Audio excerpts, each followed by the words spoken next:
Da Vinci. Exactamente. Hay que recordar que en aquella época Leonardo da Vinci, como tantos otros artistas del Renacimiento italiano, se veían muy suprimidos, muy censurados por la Iglesia Católica. Por tanto, cualquiera que tuviera una información de más trataba de pasarla muy someramente por debajo, escondida en sus obras pictóricas, por ejemplo, en este caso, o incluso en una serie de poemas y poesía que escribió Leonardo da Vinci y que muchas de ellas finalmente se descubrió que eran más proyectos científicos, algunas ideas e hipótesis que él vertía exactamente, más que realmente una obra artística. La pregunta es, vamos viendo una por una. Leonardo da Vinci, ¿sabía que iba a existir algo así como la Internet? Así fue como él lo planteó de alguna manera, pero quizás se refería a algo mucho más anterior. Los hombres, citándolo directamente de lo que decía el más completo de los artistas que han nacido en la Italia, los hombres se hablarán entre unos y otros desde los países más lejanos y responderán de la misma manera. Alguien podría hablar de Internet, también se podría hablar sobre un tendido telefónico. Sí, o podría estar hablando de alguna especie de telepatía incluso. También podría ser. Sin embargo, él claramente se hace referencia en lo que explica más adelante como a un sistema, vale decir, de la instalación de un soporte que permite llevar esto a cabo. Claramente esto no eran palomas mensajeras. No, era algo que tenía que ver con la instantaneidad. Vale decir, uno habla con la persona que quiere, la ubica en el instante y en el momento que necesita, la llama y la otra le contesta sobre la misma. Atención que hay que decir que, junto con ser un artista muy connotado, Leonardo da Vinci también, de manera prohibida y por supuesto y a espaldas, digamos, de la justicia, hacía exámenes con cadáveres para entender la anatomía humana. Y de esa misma manera él también trataba de hacer todo tipo de inventos que un poco chocaban con la ideología de la época respecto a que había que dejar la naturaleza tal cual como era. El hombre no volaba, por ejemplo, el hombre no podía caminar ni correr más rápido que un león o un perro. Así era la naturaleza y exactamente. Claro, aceptaba sus limitaciones, pero él finalmente quería hacer una serie de inventos que lo desarrollaran más. Ahora, cuando él escribía esto, no es que él tenía la idea, en algunos casos sí, pero en este caso, de crear algo que supliera este efecto, vale decir, que generara un poder de comunicación instantánea entre personas de distintos países o continentes. Entonces la pregunta es, ¿pudo ver él, entender, inspirarse, proyectar que en un futuro alguien podría crear un sistema de comunicaciones instantáneo que no importa la distancia, ni la hora, ni el tiempo, ni el lugar, sino que alguien podría hablar y responderse de manera simultánea? Algunos dicen que de alguna manera puso los pies en la Internet, otros la telefonía, o otros sinceramente, pero ojo, lo que hay igual que estaba adelantado, igual estaba viendo lo que hay que algo descartar es la ciencia ficción. El hombre no hacía literatura de ficción. Vale decir, no es que se dejaba soñar tan libremente como decir, y algún día el hombre, no sé, va a vivir todo en un castillo. Él proyectaba. Exacto, él proyectaba una necesidad muy fuerte que él tenía. Muy notable lo que usted dice, exactamente. Él de alguna manera comenzaba a ver de cómo iba avanzando el hombre y cuáles iban a ser sus propias urgencias en un futuro próximo. Atención, porque también se hace cargo de algo más. La siguiente, por favor, que dice así: profecías, según muchos, sobre Da Vinci, sobre la crisis financiera.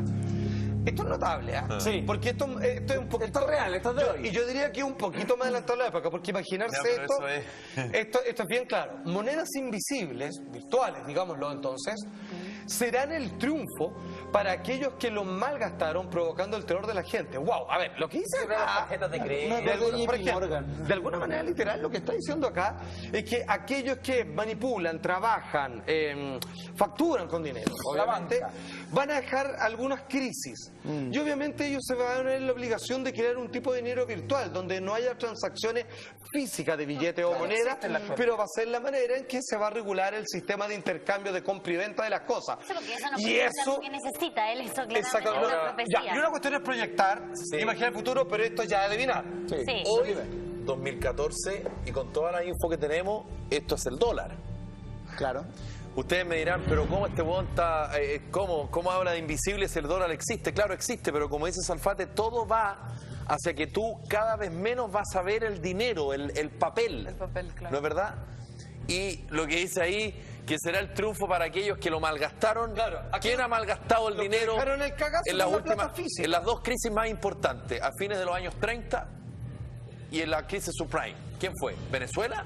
¿Rusia? ¿Irak? No, fue Estados Unidos. ¿Y cuál es la divisa norteamericana? El dólar. El dólar. Es no solo la moneda de Estados Unidos, además la divisa más importante del mundo. Tan así como usted dice, Felipe, que estamos viendo un titular del País. Oh, perdón. Se habla que esta crisis, amigo mío, mi Leonardo, se inició en Estados Unidos principalmente por el incremento en las materias primas y la inflación en los alimentos. Titular del año 2008, que de alguna manera determina como el inicio, obviamente, de las caídas de las bolsas a nivel mundial y finalmente de la construcción y de en adelante como el sometimiento absoluto de la moneda virtual, entiéndase, en tarjetas de crédito, transacciones vía computador, etcétera, etcétera. ¿Cómo lo proyectaba? ¿Era realmente...? No, claro, porque uno puede decir, yo creo que el hombre va a llegar a la luna, ya, ok, puede ser. No, de hecho, No, quizás pero incluso esto para era la fantástica, imposible pero en esto esa época. es como decir Pero explicaciones exactamente precisas de cosas que cómo han hacer. pasado. Los que manejan dinero la van a cagar, van a tener que inventar otra cosa y es dinero invisible. Tírese otra Que vez, ¿eh? Absolutamente. Mucha Ay, ¿hay atención. más? Tenemos otra gráfica que explica de alguna manera cómo funcionaban, un poco yo le adelantaba, las profecías de Leonardo da Vinci. Como decía, son algunas poesías y códigos, el hombre ya escribía, digamos, en código secreto, que dejó en alguna de sus pinturas sobre posibles acontecimientos que vivirá la sociedad. Algunos creen que son parte de sus estudios y otros creen que son sucesos que él soñaba. Ahora, si él lo hacía, Salfate, en códigos y a través de algunas poesías, es decir, utilizando analogías de alguna forma como para poder desarrollar eso, es porque él tenía el convencimiento que no era un simple sueño. Exacto, o sea, a ver, el hombre se sentía y se sabía como tocado por Dios, Y o yo sea, creo el que hombre eso- es un talento imposible. Claro, yo creo que eso en sí es muy complejo. Claro, sobre imagina- todo para un personaje como David. Imagínate médico, pintor, escultor, inventor Arquitecto. y otras cosas que ni me acuerdo, sí, pero el hombre era todo. Él es el resumen del Renacimiento italiano, donde vuelve a haber una conciencia social sobre las capacidades infinitas Claro. del ciudadano, de la persona y en su desarrollo absoluta, pero en su completitud, en su camino hacia la divinidad. Él era más inteligente, tenía más conexiones Sí, neuronales, yo creo, y con eso... Absolutamente. Además. De hecho, dibujaba con una mano mientras escribía con la otra. Claro. O sea, esas cosas podía hacer, por ejemplo. Músico Y la también. Iglesia Católica, personajes como él, no... Sí, le molestaba un poquito su Claramente no eran presencia. de- Era una leve disgusto. Además, atención, amigos míos, él también, sigamos avanzando con las profecías, se refirió a lo siguiente, sobre una catástrofe, y esta vez coincide con varias otras profecías de distintas culturas. Esta vez profecía sobre una catástrofe desde el universo. Ojo, los hombres, dice él, creerán ver que el poder destructor procede del cielo. Mira, parecerá que el cielo se inunda en llamas, bueno, un meteorito, no sé qué está hablando, y los hombres subirán despavoridos de ello. ¡Wow! A mí me parece bastante categórico, absolutamente. De hecho, existe un video sobre los expertos que han analizado estas profecías disfrazadas de poesía o poemas que lo explican de la siguiente manera. Ahí se puede apreciar el temor de Leonardo y su idea de que la naturaleza podría rebelarse de un modo violento. Era consciente de que el poder del universo podía arrasar el mundo y provocar la ruina. Derechamente, resumo, Leonardo tenía en cuenta el poder que tiene nuestro universo y que ese poder en algún momento podría acabar con gran parte de nuestra especie. La caída de un meteorito, quizás llamadas solares, rayos cósmicos, la destrucción de una estrella lejana, todo eso podría terminar con el fin de la raza humana y con el planeta derechamente, que es lo que nos soporta. Ahora no se queda ahí. Él también hace otra referencia de un cataclismo muy importante que hoy en día varios científicos le tienen un gran temor, que tiene que ver con una especie de nuevo diluvio por los cambios climáticos, derretimiento de los casquetes polares, etcétera, etcétera. Lo que él dice, por favor, señor director, es lo siguiente: el agua del mar se elevará por encima de las montañas más altas hacia el cielo y volverá a caer sobre la vivienda de los hombres. Un Es un maremoto, es una descripción de tsunami a escala global, lo que él está haciendo referencia. ¿Cómo sería, según lo explica este documental, los diluvios hoy en día? Porque claramente están con la palabra de Da Vinci y dicen sí, es posible y cada vez más. Atención. Como un aluvión.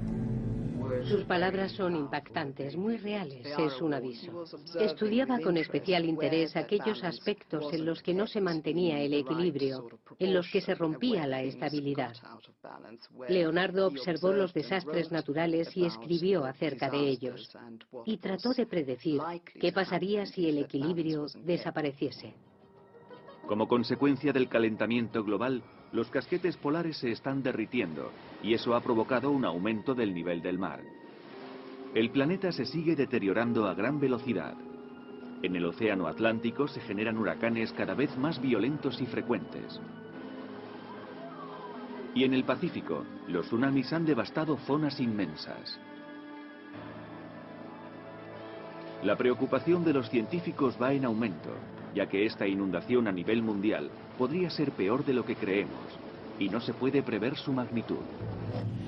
Recapitulo lo que dice este director de la Escuela de Arte de la Universidad de Londres. Dice, sus palabras son realmente impactantes. Ella no lo dice de la vereda científica, sino sencillamente como un espectador inteligente, instruido, culto, informado, que hace una relación entre las obras, al parecer, ya no tan artísticas, sino más bien proféticas de Leonardo da Vinci, con el mundo en que vivimos. En ella muestra qué pasaría en la Tierra si el equilibrio de nuestro planeta se perdiera.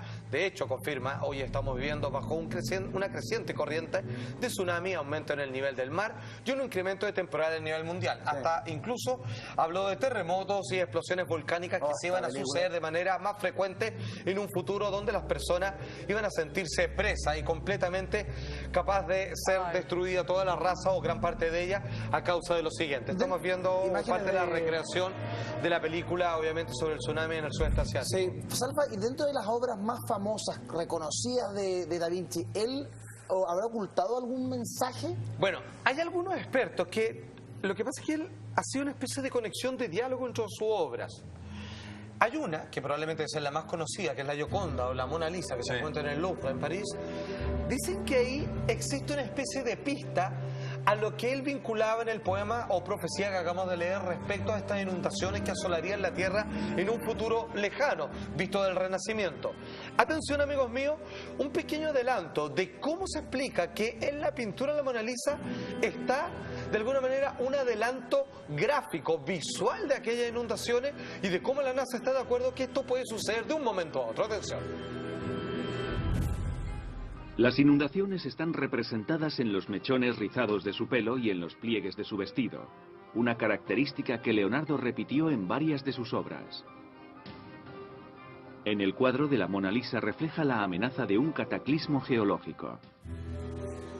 Y finalmente lo que estamos viendo a modo de adelanto es el apoyo a la noticia de esa NASA que confirma el derretimiento de los glaciares, que es irreversible. Esto lo que estamos viendo lo publicó el 14 de mayo del año 2014 y donde el derretimiento llegó a un punto de no retorno.